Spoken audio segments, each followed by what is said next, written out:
Kabanata 1541.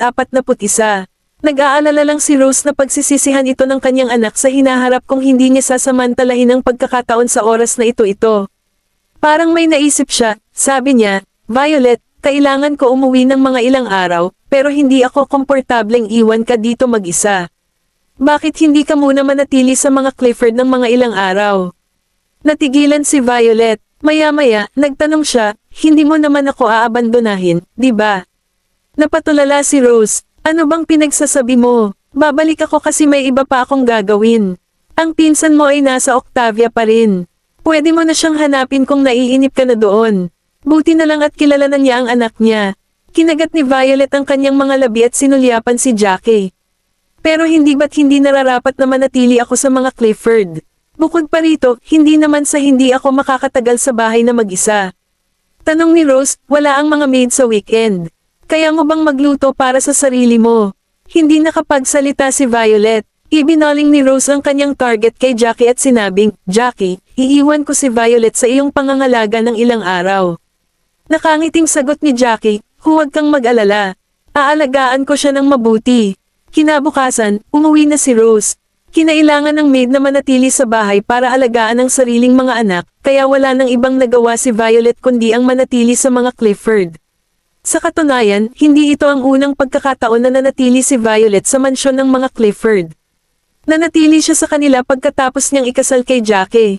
Yun nga lang ay hindi sila natutulog ni Jackie sa iisang silid. Ngayong nagdiborsyo na sila at naging inaanak na apo na siya ni Thomas, medyo naramdaman niyang nakakahiya na manatili sa mga Clifford. Sa kabaligtaran, tinanggap ni Thomas ang kanyang pananatili. Tinuring niya ito ng mabuti tulad ng ginawa niya dati. Bukod pa rito, hindi pa nakakabalik si Daisy at ang iba pa sa Baseburg, kaya hindi na gaanong mahihiya si Violet kung kasama niya sila. Tinulungan siya ng maid na dalhin ang kanyang bagahe sa silid na dati niyang tinutuluyan.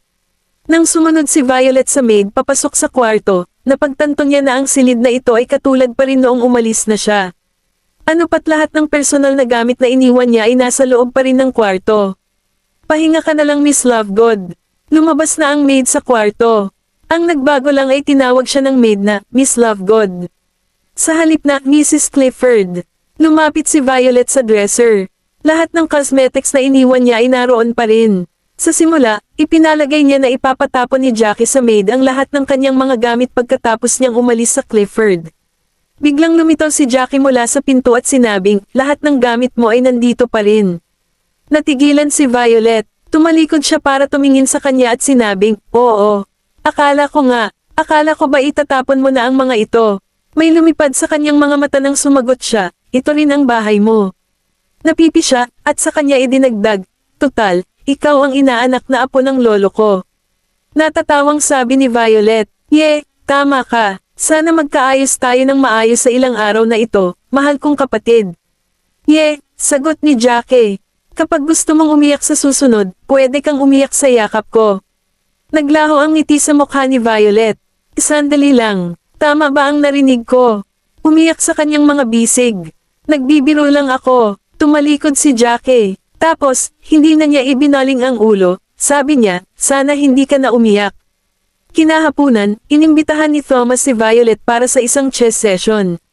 Habang naglalaro sila ng chess, biglang sinabi ni Thomas sa kanya ang mga nangyari noon, at may isang bagay na ikinagulat ni Violet. Napilitan ka rin bang magpakasal? Ibinaba ni Thomas ang isang chess piece, at naging tame time ang kanyang mukha. Alam mo naman ang relasyon namin ni Nolan, di ba? Ang kanyang ina ay ang aking anak na nanirahan sa exile. Siya ang baby namin ng babaeng minahal ko, pero binaygo ko silang dalawa. Isang taon niya akong hinintay sa ibang bansa at nag-iisa siyang nanganak ng sanggol, at hindi ko na nakita ang mukha ng baby. Naisip ko na basta tapos na ako sa family matters ko, makakapag-abroad na ako at dadalhin ko na siya pabalik. Pero nang makuha ko ang balita tungkol sa kanya, ito ang kakilakilabot na balita ng kanyang kamatayan. Hindi ko inaasahan na sa oras na naghiwalay kami ay ang huling pagkakataon na magkikita kami, at hindi ko inaasahan na may anak ako sa kanya. Ang kanyang kamatayan ay sumire sa ang aking puso, at ang kasal na inayos ng aking pamilya ay sobra sa akin para hawakan. Pero kailangan kong magbigay sa huli. Kabanata 1542. Hindi ang lola ni Nolan ang binaygo ko, kundi pati na rin ang lola ni Jackie. Hindi ko siya mabigyan ng pagmamahal na gusto niya. Sa huli, namatay siya dahil sa depression, at ito ang naging dahilan ng galit sa akin ng ama ni Jackie hanggang sa buto. Kaya naman lahat ng pagmamahal ko ay ibinubuhos ko kay Jackie, as in yun lang ang magagawa ko para makabawi ako. Wala namang sinabing kapalit si Violet. Nabigla siya kaya hindi niya alam ang sasabihin. Itinaas ni Thomas ang kanyang ulo upang tingnan siya. Violet, ang dahilan lang kung bakit pumayag akong magpakasal kayong dalawa ni Jackie ay dahil ayaw ko na sundan ninyong dalawa ang yapit ko, at ayaw kong magkagalit kayong dalawa habang buhay. Sana rin ay maisantabi mo ang lahat ng preconceptions mula sa nakaraan at makilala ang isa't isa muli bilang mga bagong kaibigan. Pareho kayong malayo pa ang pupuntan. May ilang mga tao at mga bagay na hindi makakalimutan habang nakaugat sa kaibuturan ng puso mo. Gayunpaman, ang buhay ay kailangang magpatuloy. Hinawakan ni Violet ang chess piece sa kamay at diniin ng mahigpit ang kanyang mga labi. Paglabas ni Violet sa study room, itinaas niya ang ulo at natulala nang makita ang figure sa koridor. Nakasandal si Jackie sa bintana. Nakatingin siya sa labas at hindi niya alam kung gaano katagal na siya na nakatayo doon. Nagkrus ang kanyang mga braso sa harap ng kanyang dibdib, lumapit siya sa kanya at nagtanong, hindi ka naman nakikinig sa usapan namin, di ba? Binawi niya ang kanyang tingin at sinabing, may kailangan ba akong pakinggan? Tinagilid ni Violet ang mukha.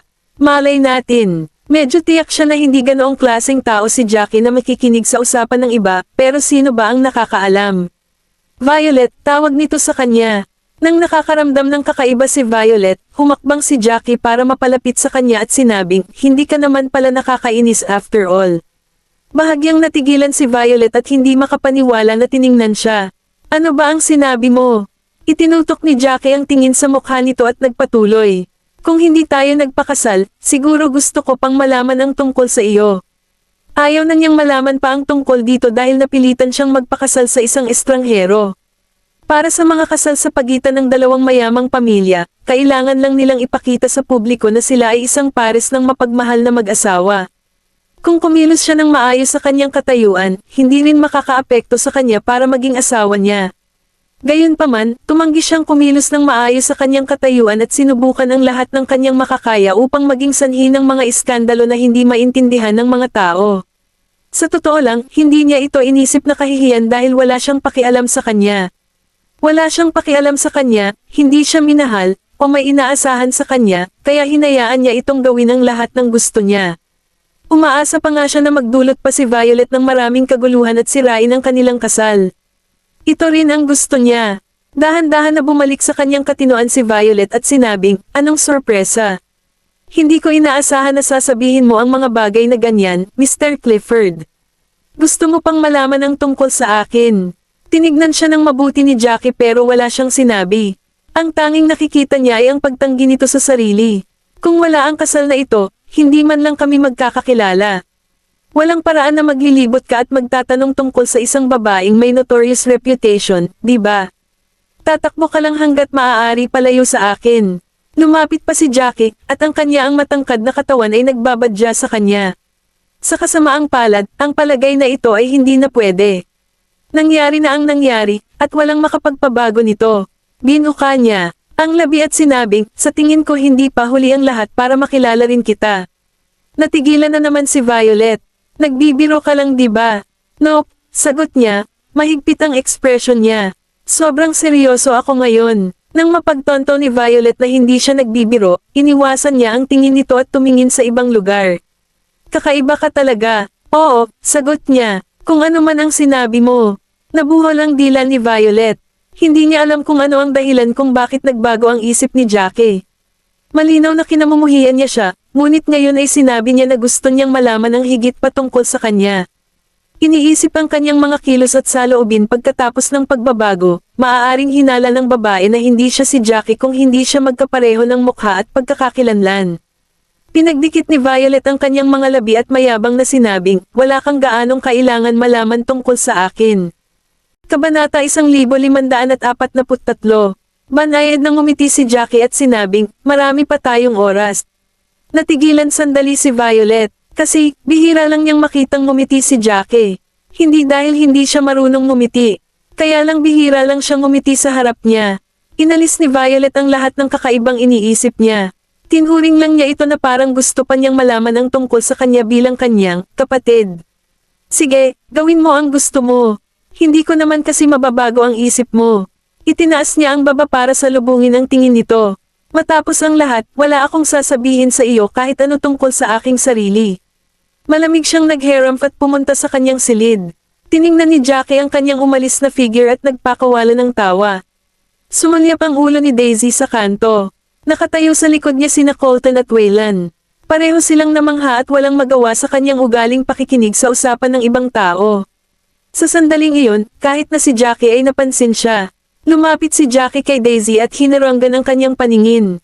Mukhang ang saya-saya mo. Napakamot si Daisy sa baba sa hiya at napangiti. Tito, hindi ko sinasadya na makinig. Curious lang ako. Umikot ang mata ni Jackie at nagtanong, ang bata pa ninyo. Saan kayo curious? Sinamapal niya ang kanyang labi at nahihiyang sabihin ito ng malakas. Sinuksok ni Colton ang kanyang kamay sa kanyang bulsa at diretsyong sinabi, curious lang kami kung mababawi mo ang ex-wife mo o hindi. Bahagyang natigilan si Jackie. Napakunot-noo siya at nagtanong, ano sa tingin ninyo? Nagkibit balikat si Colton. Sa tingin namin mahirap. Nang matapos na siyang magsalita, agad na pinisil ni Daisy ang braso niya at bamulong sa tenga niya, Colton, hindi ka ba pwedeng magsabi ng maganda? Kailangan mo siyang bigyan ng pag-asa, sa tingin mo ba? Bago pa man makapagsalita si Colton, mahinahong nagsalita si Waylan. Ito ay tungkol sa tiyempo. Iba si Tita Violet kay nanay, at ang pagkakaroon ng kikilos sa pagitan ninyong dalawa baka hindi kayo gumana. Pareho lang iyon ang pinakulo ang frog syndrome. Kung itulak mo ng masyadong malakas, may chance na baka lumayo siya. So, considering sa personality ni Tita Violet, sa tingin ko ang pagsisimula mula sa zero ay mas mahusay. Magsimula mula sa zero, ha? Bahagyang nagulat si Jackie kay Waylan. Si Waylan ay eksaktong kamukha ni Colton. Yun nga lang, siya ay mas mature kaysa kay Colton. Bihira siyang ngumiti, subalit siya ay lagi nang nasa punto. Kung hindi dahil alam niya ang edad niya, pinaghihinalaan niya na nasa hustong gulang na ang bata. Tumanggaw si Colton at sinabing, agree ako sa sinabi ni Kuya. Tumingin sa kanya si Daisy nang mapanlate at sinabing, please, Colton. Sino ba naman ang nakakaalam ng gusto mong sabihin? Ang kanyang panganay na kapatid na lalaki ay hindi matalo sa paligid ng bush at nagpunta tuwid sa punto, ngunit ang kanyang pangalawang kapatid na lalaki na gustuhan na mystify ang lahat. Ayaw niyang tapusin ang kanyang pangungusap at mahilig siyang mag-iwan ng ibang tao na nakabitin. Yun kasi ang bongga mo. Ano, paano? Biglang naglabas ng tawa si Jackie. Ibinaba niya ang ulo para tingnan sila at sinabing, bata pa kayo, pero parang ang dami mong alam. Pambihira talaga ang mga anak ni Nolan. Sa mga sumunod na araw, marahil tinanggap ni Jackie ang payo ni Waylan, na natili siyang malayo sa pagitan niya at ni Violet. Malapit na sila sa isa't isa, pero hindi ganoon ka-close. Unti-unti niyang napabuti ang kanyang relasyon kay Violet at paminsan-minsan ay naglalaro ng husto para makasama siya.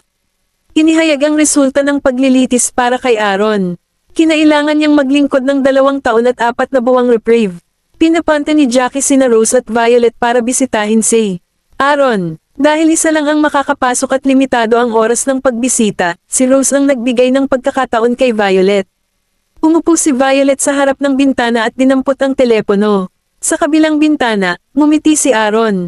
Okay lang ba ang nanay mo? Oo, sinabi niya sa akin na sabihin sa iyo na hindi mo kailangang mag-alala tungkol sa kanya. Ibinaba ni Aaron ang kanyang ulo at sinabing, hindi mo rin kailangang mag-alala tungkol sa akin. Mahigpit na nakakuyom ang mga kamao ni Violet sa kanyang kandangan at sinabing, Itay, hihintayin namin ang pag-uwi mo. Natigilan si Aaron. Unti-unting namula ang kanyang mga mata sa paligid ng gilid habang sinasabing, okay. Nang matapos ang oras ng pagbisita, lumabas si Violet sa gate. May pinag-uusapan sina Jackie at Rose sa harap ng kotse. Napalingon si Rose at nagtanong, kumusta na ang tatay mo, Violet? Kabanata 1544. Ibinaba ni Violet ang ulo at sumagot, sinabi niya sa akin na hindi na natin siya dapat alalahanin. Sa totoo lang, si Aaron lang ang nakakaalam ng sarili niyang sitwasyon. Kailangan niyang maglingkod ng 2 taon sa bilangguan, at nangahulugan ito na nawalan siya ng 2 taon ng kanyang kalayaan. Bagamat hindi ito matagal, tiyak na hindi rin ito maikli. Hindi na nagsalita pa si Rose. Hinitid na ni Jackie ang dalawa sa Lovegood Mansion. Tumayo siya sa looban habang pinagmamasdan ng dalawa na pumasok sa bahay. Maya-maya pa, tumalikod na siya at bumalik sa kanyang sasakyan. Pagbukas niya ng pinto, lumabas si Violet at sinabing, "Teka." Ibinaling niya ang katawan sa gilid, at nahulog ang tingin niya sa mukha nito. Nagmuni-muni muna siya saglit at sinabi nang hindi itinaas ang kanyang ulo. "Gusto kong magpasalamat sa iyo." Matagal siyang naghintay, subalit wala siyang natanggap na sagot mula sa kanya. Sinampal ni Violet ang kanyang mga labi at sinabing, "Kalimutan mo na kung ayaw mo." Biglang natawa si Jackie. "Sino ba naman ang nagsabi na ayaw ko?" Natigilan si Violet. Sinalubong niya ang tingin nito at napagtanto niyang may ngiti sa kanyang mga mata nang tingnan niyang mabuti. Agad niyang iniwasan ang kanyang tingin at sinabing, "Sino ang nakakaalam? Paano kung talagang ayaw mo? Hindi ba't magmumukha akong clown?" Natahimik siya sandali bago nagtanong, "So, bibigyan mo lang ako ng verbal thank you?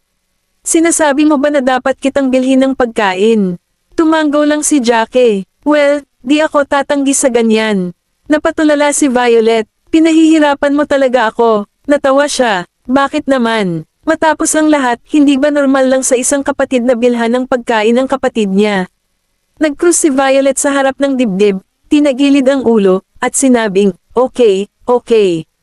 Ito ay hindi naman sa hindi ko kayang bilhin ka ng pagkain." Pagkatapos noon, sinabi pa niya, "Kailan ka magiging malaya?" Humakbang siya para isara ang distansya sa pagitan nila at sinabing, "Lagi akong malaya." Tahimik lang sa restaurant. Lahat ng bagay sa restaurant ay kulay abo, at ang mga ilaw sa pader ay madilim na asul. Nang tumingin sila sa night view ng Octavia, lahat ng ilaw ay mukhang kumikislap na perlas sa gabi. Umupo si Violet sa upuan malapit sa bintana at umorder ng kanilang pagkain. May isang malunggay na puting Amerikana na nakabalat sa kanyang balikat. Nakasuot siya ng turtleneck na kulay champagne shirt na may bow na nakatali sa paligid ng collar. Sinukli niya ang kanyang buhok sa isang ponytail, kaya nakalantad ang kanyang mukha sa hangin. Isinara niya ang menu at iniabot sa waiter. "Iyon na lang. Tatawagan kita ulit kung gusto kong magdagdag ng iba pang mga bagay pagdating ng kaibigan ko." Tanong ng waiter, "Kailangan mo ba ng alak?" Saglit siyang natigilan nang may tumawid sa kanyang ulo. "Isang bote ng Cabernet Sauvignon." "Okay, sandali lang po." Pagkaalis ng waiter, inilapat niya ang kamay sa noo at tinusok ang mabangong kandila sa mesa gamit ang kanyang daliri. "Gusto niyang ibili ko siya ng pagkain, pero sobrang tagal niya. Sisiputin naman niya ako, di ba?" Bulong niya. Biglang may figure na tumakip sa kanya, na nakaharang sa liwanag sa paligid ng kanyang paningin. Itinaas niya ang kanyang ulo at bahagyang natigilan. Patuloy siyang nakatitig sa figure habang unti-unti itong lumino sa kanyang mga mata. Umupo si Jackie sa tapat niya. Nakasuot siya ng well-pressed dark suit. Hindi siya nagsuot ng kurbata, at may nakatiklop na pocket scarf sa dibdib nito, na kulay champagne na tumutugma sa kanyang polo. Nagkatinginan silang dalawa ng matagal, tapos hindi naiwasan ni Violet na hindi tumawa. Napasimangot si Jackie at nagtanong, "Ano ba ang pinagtatawanan mo?" "Halos hindi na." Napigilan ni Violet ang ngiti habang sinasabing, "Pupunta lang tayo para kumain. Hindi mo kailangang magbihis ng disente. Kailangan kong panatilihin ang aking hitsura. Hindi ko pa nakikita na pinapansin mo ang itsura mo." Itinaas ni Jackie ang kanyang mga talukap ng mata upang tingnan siya. "Naranasan na ba nating lumabas para kumain ng magkasama?" Natigilan siya. Tama nga siya. Totoo nga na ngayon lang sila lumabas para kumain ng magkasama. Dinala ng mga waiter ang mga pinggan kasama ang alak at binuksan ang bote para salin ito. Nang makaalis na sila, napatingin si Jackie at nagtanong, "Iinom ka ba ng alak?" Dahan-dahan na ibinuhos ni Violet ang alak sa mga baso at sinabing, "Syempre.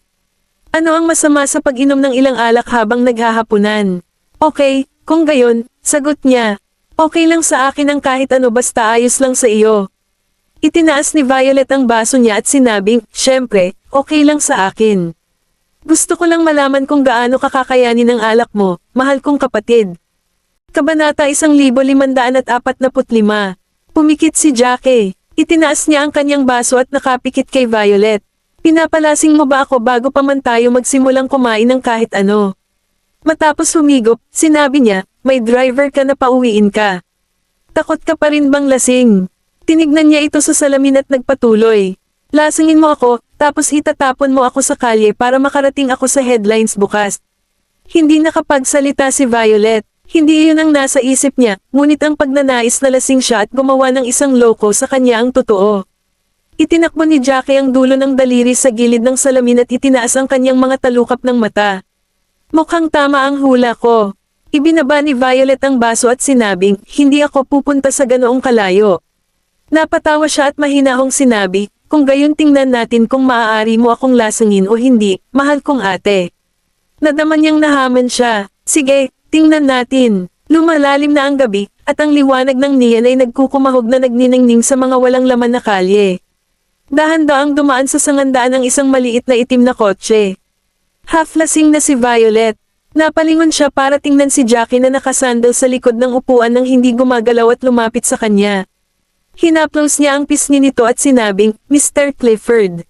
Nang hindi siya sinagot ni Jackie, mas naging masaya siya nang sabihin niyang, iyon na at sinabi mo hindi ka ba maglalasing. Inapo ka ng mga Cliffords, gayunman hindi ka marunong uminom ng kasing ganda ng isang babae. Tinignan sila ng driver sa rear mirror pero hindi siya nagsalita. Nang matanto ni Violet na ang kotse ay tumigil sa labas ng Clifford Mansion sa halip na ang kanyang bahay, siya tanong, hindi mo ba ako pababalaikan muna? Ang driver ay sumagot makatotohanang katunayan, hindi ko kayang dalhin si Mr. Clifford ng mag-isa. Sinukat siya ni Violet pataas at pababa pagkatapos ng sinabi nito. Siya ay medyo muscular, ngunit hindi siya maaaring dalhin Jackie sa kanyang sarili. Hindi komportable ang driver sa tingin nito. Tumingin siya sa backseat at sinabing, malapit na ang gabi. Bakit hindi ka mag-overnight dito, Miss Lovegood? Dahil may kwarto siya sa tirahan ni Cliffords, nagpa siya si Violet na hayaan na lang ang driver at sinabing, okay, then. Binuksan ni Violet ang pinto sa backseat, at binuhat ng driver si Jackie palabas ng kotse. Biglang nahulog si Jackie kay Violet, at muntik na siyang mawalan ng balanse. Mabuti na lang at mabilis na nag-react ang driver at hinayla pabalik si Jackie. Nag-click si Violet ng dila. Hindi niya inaasahan na hindi mapigilan ni Jackie ang kanyang alak. Halos hindi na siya makatayo. Kasama niya ang driver at dinala sa bahay. Pagdating nila sa kanyang kwarto, sinabi ng driver, iiwan ko si Mr. Clifford sa iyong mga kamay. Hoy, teka. Bago pa man niya matapos ang kanyang sentensya, umalis na ang driver. Muntik na siyang mahulog sa sahig simula ng kalahati ni Jackie bigat sa kanya. Matapos siyang buhatin ng hirap sa pagpasok sa kwarto nito, bigla siyang inabot at niyakap. Natigilan si Violet. Ano ka ba? Nawalan siya ng balanse, at pareho silang nahulog sa kama. Ibinaon ni Jackie ang ulo sa leeg nito, at nanginginig ito. Sinubukan niyang itulak ito palayo ngunit wala itong nagawa. Jackie, gising ka na. Sinubukan niyang gisingin ito, ngunit nanatiling hindi ito tumutugon. Humiga siya sa ibabaw nito, at tila sa kanya na nakatulog na siya. Dahil hindi na talaga makagalaw si Violet, hindi na siya naghirap. Amoy na amoy ang malabong pabango sa kanyang polo.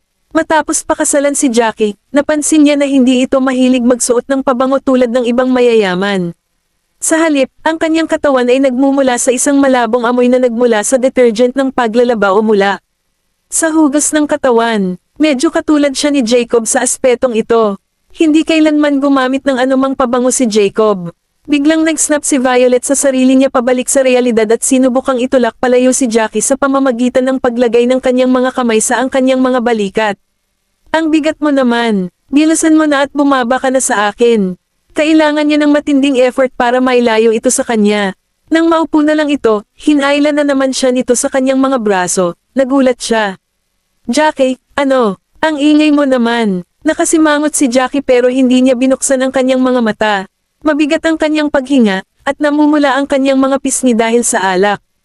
Medyo nahirapan si Violet at sinabing, pwede ka bang bumaba sa akin? Hinigpitan niya ang kanyang mga braso at lumapit upang aipatong ang noo sa noo nito. Sadya mo itong ginawa. Natigilan siya at hindi nahuli ang second half ng sentence nito. Sadya kong ginawa ang ano. Kabanata 1546. Naipit ang mga labi ni Jackie sa gilid ng leeg nito, at pinaghirapan ang kanyang hininga. Pinipilit akong lasangin. Hindi alam ni Violet kung ano ang magiging reaksyon sa kanyang pahayag. Halatang ikaw ang gustong kumuha ng lahat ng shots na iyon sa ulo. Nasobrahan ko na ang kanyang drinking capacity. Siya ay ito lousy, pa siya ay nais na panatilihin up ang kanyang hitsura. Violet, bulong niya sa tenga nito ang pangalan nito. Nakaramdam siya ng Katie sa leeg dahil sa paghinga nito, kaya sinubukan niyang iwasan ng kaunti ang mukha nito at sumagot sa isang dazed, ha. Ang bahagyang malalim na tinig nito ay naghahaplo sa pader ng kanyang cochlea, lalo na sa sobrang intimate na ito kapaligiran, na kung saan ay escalate ang mga bagay ng napakadali at mabilis. Hindi dahil birhen pa si Violet at zero experience sa department na iyon, pero nakasama lang niya si Jacob bago ito. Mahal na mahal niya si Jacob at handa siyang ibigay ang lahat sa kanya. Nang gabing iyon, ang euphoria na naranasan niya ay dahil sa kanyang banayad na interpretasyon.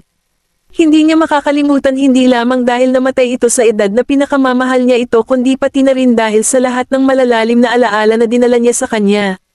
Tuwing naiisip niya ito, ang mga nakaraang alaala ay nilalaro sa kanyang isipan na parang slideshow ng magkakadikit na recording ng mga lumang pelikula.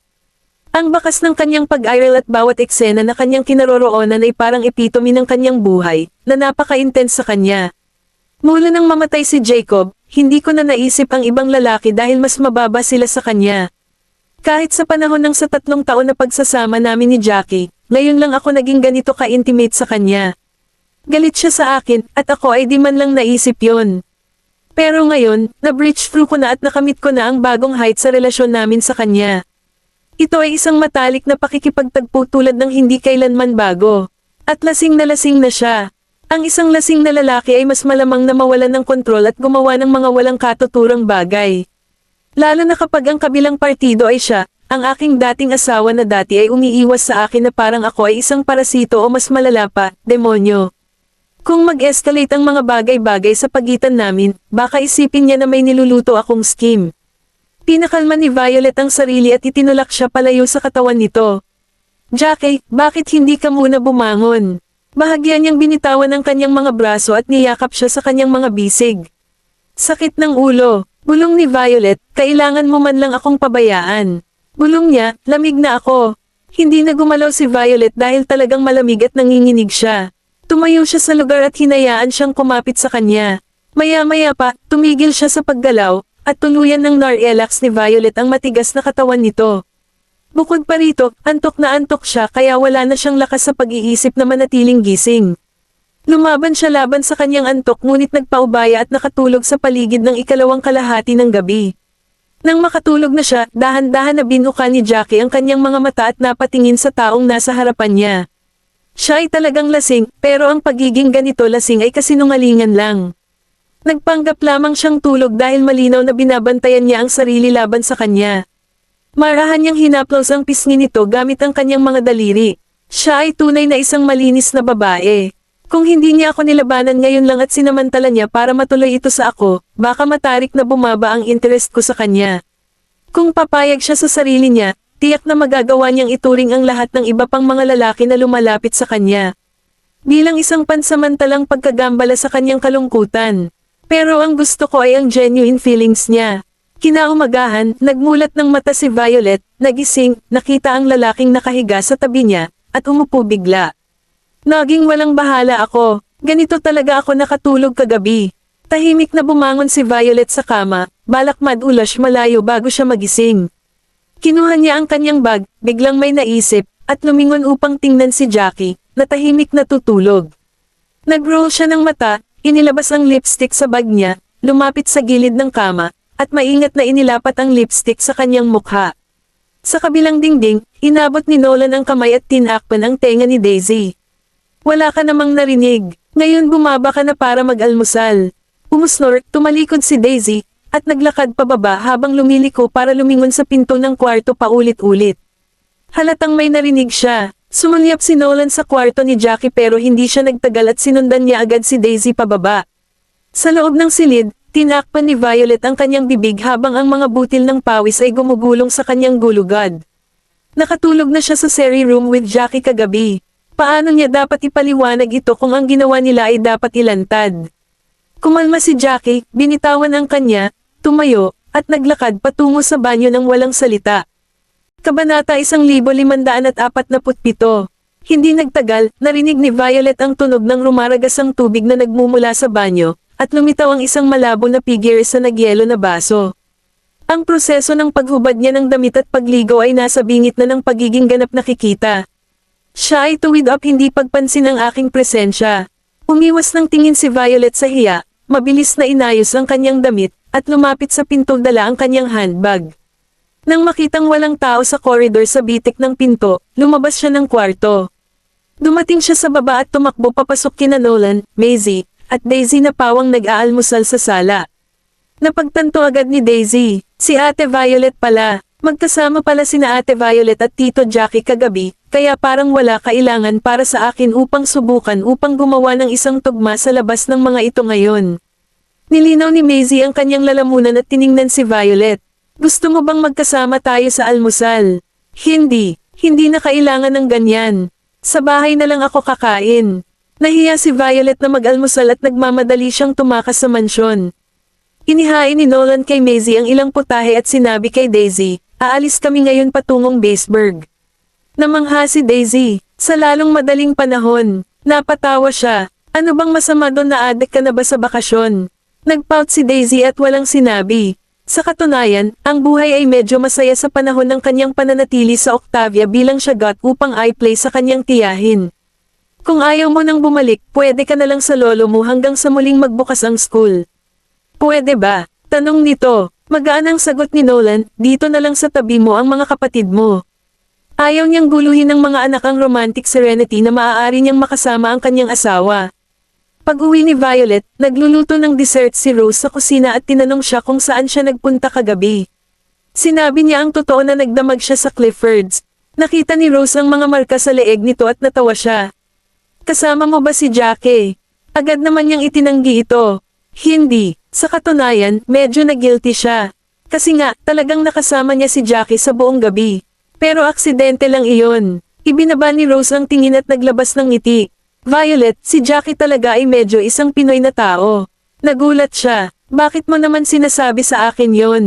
Iso, paano kung Pinoy siya, ano ang kinalaman nito sa akin? Tapos sabihin mo sa akin ang totoo, galit ka ba kay Jackie?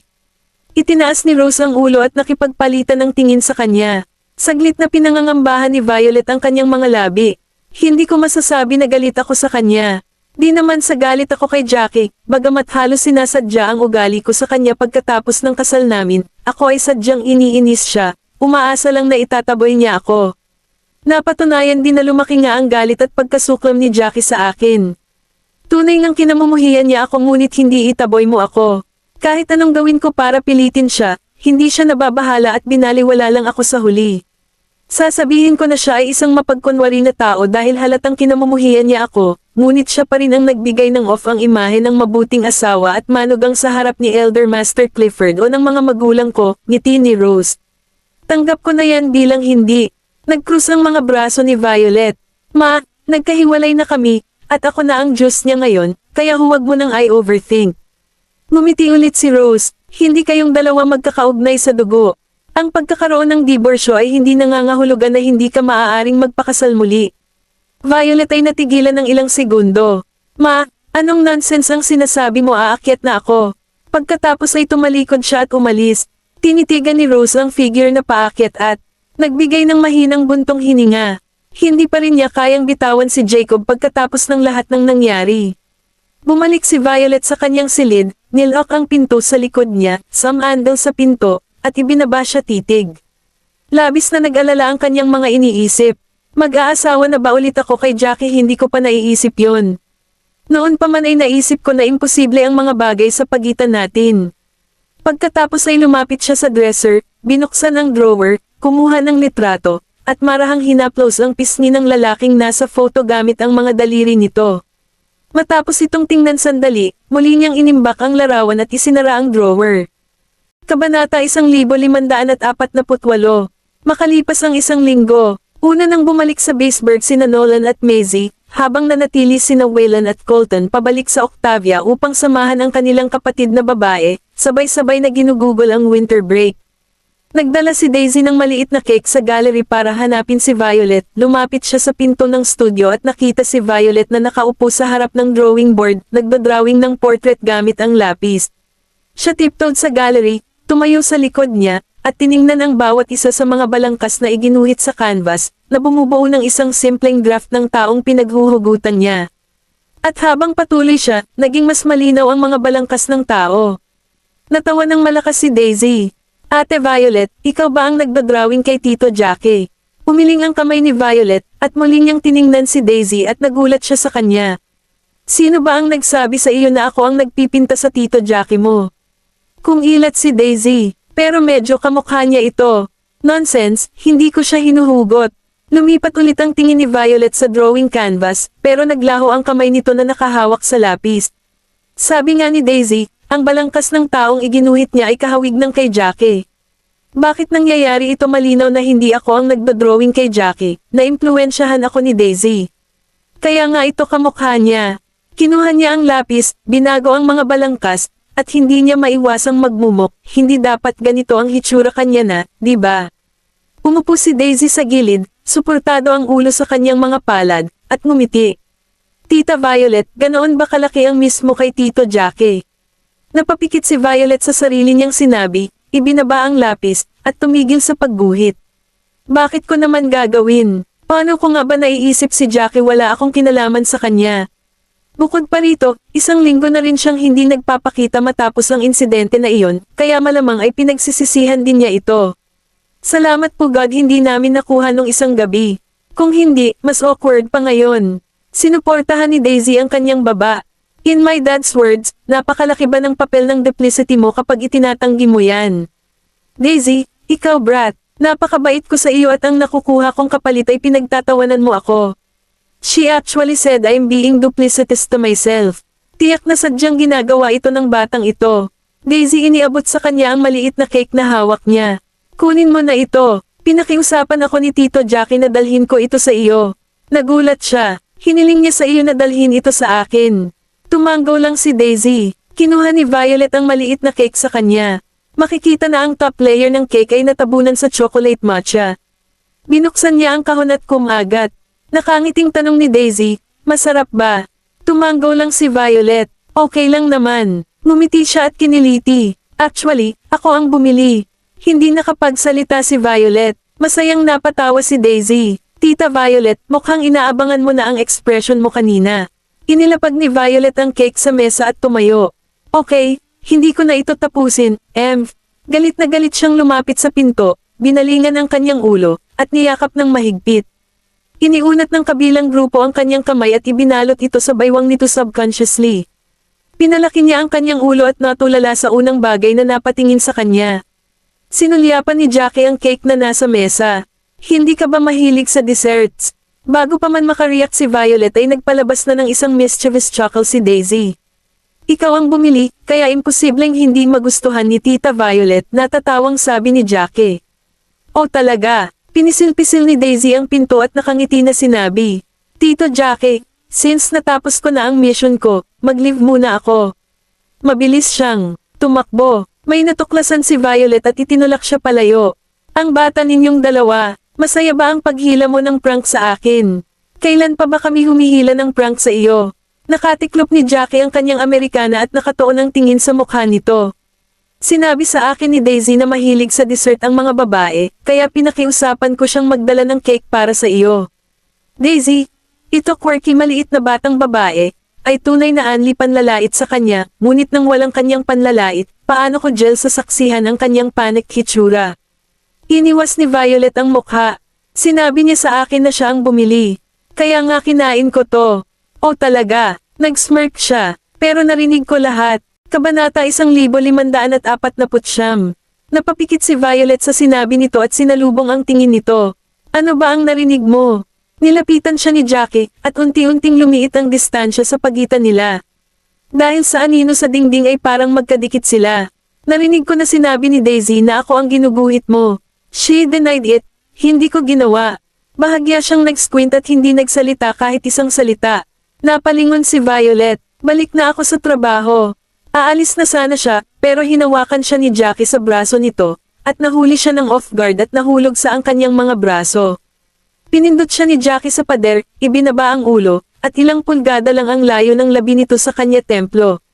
Gusto kong marinig ang katotohanan. Hindi siya tiningnan ng diretsyo ni Violet. Ano bang pinagsasabi mo? Nagsipilyo ang hininga niya sa pisngi nito, at lalo itong naging matindi. May feelings ka ba sa akin? Saglit na tumigil ang kanyang paghinga. Ano ang mga damdamin na tinutukoy mo? Itinaas ni Jackie ang mukha, at ang buong mukha nito ay nakaupo sa kanyang palad. Ano ang naramdaman mo sa akin kanina? Nilunok ni Violet ang laway niya, at nagsawa ang mga pilikmata niya. Ginugulo mo ba ako? Hindi ako. Mas napalapit siya ng kalahating pulgada sa kanya, at pulgada lang ang layo ng kanyang mga labi. Parang nagbibiro ba ako? Hindi niya alam kung saan aayusin ang kanyang titig, at ang kanyang mga kamay na nakalapat sa kanyang dibdib ay nakakuyom sa mga kamao. May nararamdaman ba ako sa kanya nung isang gabi? Sa totoo lang, may naramdaman nga ako. Di ko tinanggihan ang paghagod ni Jackie. Kasi, wala na akong mararamdaman sa ibang lalaki bukod kay Jacob. Pero ang reaksyon ng katawan niya kanina ay lumampas sa inaasahan niya. Siguro normal lang sa kanya ang pakiramdam, pero nahihiya siya dahil parang nagtaksil siya kay Jacob. Siya ay nanatiling dalisay at malinis ang kanyang katawan at isipan para sa kanya sa mahabang panahon, at ayaw niyang masira ito sa pamamagitan ng kahit sino. Hindi nabanggitin na hindi niya inisip na may kakayahan na masira ito. Itinulak siya ni Violet palayo. Nang makitang hindi niya ito maitataboy, napatingin lang siya sa malayo. Wala naman akong naramdaman. Tinanong niya ulit, sigurado ka ba? Medyo naging impatient siya. Ano ba naman ang gusto mong gawin? Hinawakan ni Jackie ang gilid ng leeg nito gamit ang palad at saka pinindot ang mga labi nito sa leeg nito nang walang anumang babala. Namangha si Violet, at ang mga kamay na nasa dibdib niya ay nakapikit ng mahigpit sa mga kamao. Ngunit hindi niya magawa, tinulak pa siya palayo nang maging walang magawa agad ang babae. Lahat ng pagtanggi at protesta ay walang kabuluhan, at tanging emosyonal na kaguluhan at mainit na pisikal na natili ang pagkakagulo. Hindi siya pinabayaan ni Jackie hanggang sa kagatin nito ang labi, at isang pahiwatig ng maalat at metal na lasa ang tumagos sa kanyang buong bibig. Ang mga luha sa kanyang mga mata welled up at ay sabingit ng gushing out, na kung saan ay lubhang nakakasakit sa tingnan mo na.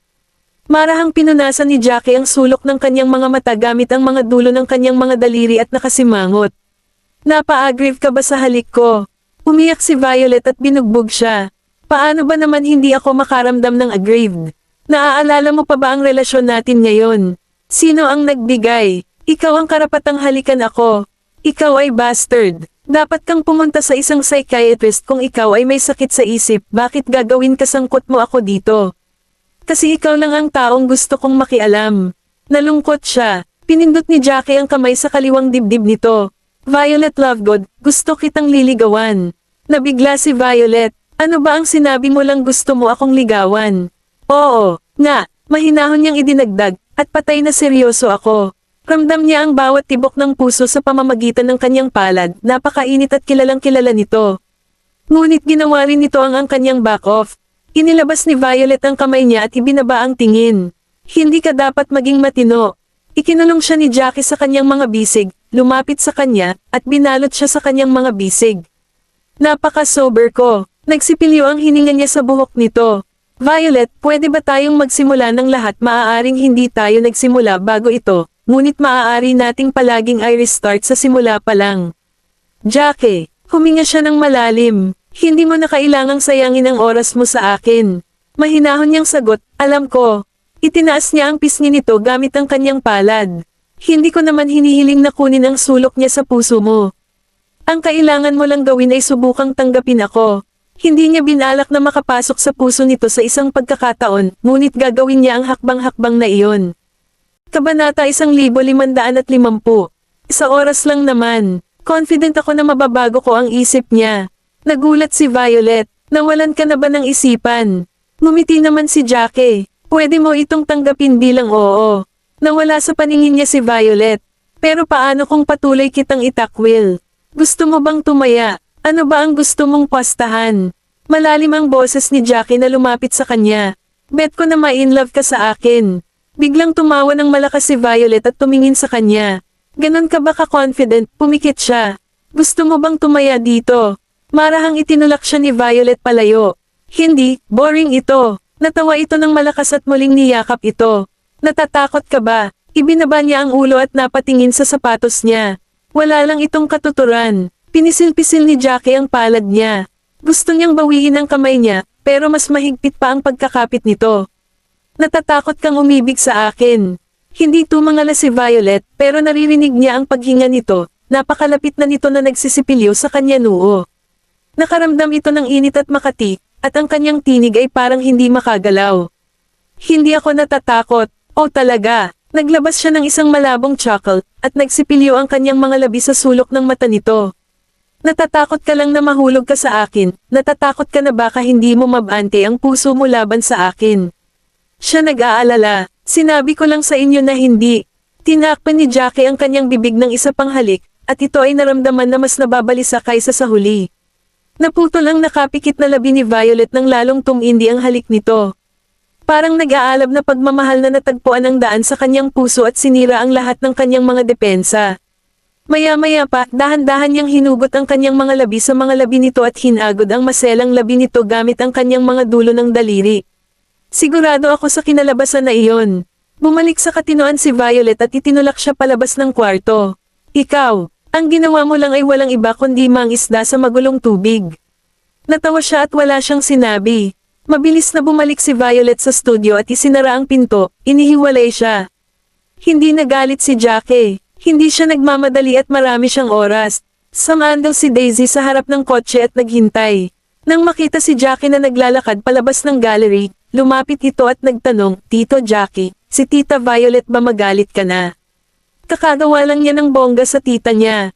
Kung galit siya sa kanya, hindi siya makakapaglaro kasama niya ulit sa hinaharap. Itinaas ni Jackie ang kamay at hinagod ang tuktok ng ulo nito. Young heroine, anong reward ang gusto mo? Kung ilat si Daisy, tapos na ba? Sagot niya, malapit na kami. Ngumiti si Daisy, tapos hihingi ako ng reward ko pag tapos na. Natawa ng malakas si Jackie. Okay, pagkalipas ng 2 araw, hindi pumunta si Violet sa gallery bagkus ay sinamahan niya si Rose sa mall. Rose pinili ng isang madilim na lilang Amerikana, na kung saan ay bago para sa panahon ng tagsibol. Violet, kung ano ang sa tingin mo tungkol sa ang damit na ito. Gusto niyang magbigay ng matapat na opinyon ng kanyang anak na babae, ngunit ang tanging nakuha niya ay isang casual na tugon. Okay lang naman, wala sa isip ang anak niya, kaya ngumiti si Rose at pinapack up ang coat sa tindera. Matapos mag-check out sa cashier at lumabas ng butik, tinanong siya ni Rose, nakapunta ka na ba nakikipag-ugnayan ba kay Jackie kamakailan? Nagulat siya at hindi natural na tumingin sa malayo. Bakit mo siya binabanggit? Ngumiti si Rose. Hindi ko ba siya pwedeng banggitin? First ni Violet ang kanyang mga labi at walang sinabi. Pagkatapos ay itinaas niya ang kanyang ulo at nakita ang isang pamilyar na figure sa karamihan. Palabas ng isang jewelry store si Jackie, sinundan ng isang babaeng maikli ang buhok. Ang babaeng maikli ang buhok ay mukhang natitirang, banayad, at mapagbigay. Nagmukhang tugma ang dalawa na ginawa sa langit. Tumayo si Violet sa lugar, nakatitig sa mga dumadaang tao, at nakatutok ang tingin nito sa kanila. Itinaas ng babae ang kanyang ulo upang may sabihin sa kanya habang siya ay nakikinig ng mabuti at naglabas ng isang malabong ngumiti sa mga sulok ng kanyang bibig. Mahigpit na pinangangambahan ni Violet ang kanyang mga labi, hindi niya alam kung bakit medyo hindi siya komportable sa kaibuturan ng kanyang kalooban. Ang kakulangan sa ginhawa ay parang isang malaking bato na nakadikit sa ilalim ng kanyang puso. Sinungaling, gustong ligawan ako ng aking as. Ngayon lang niya sinabi sa akin iyan, at heto na siya, nanliligaw sa ibang babae. Nang makitang hindi siya naabutan nito, tumigil si Rose at tinawag siya. Violet.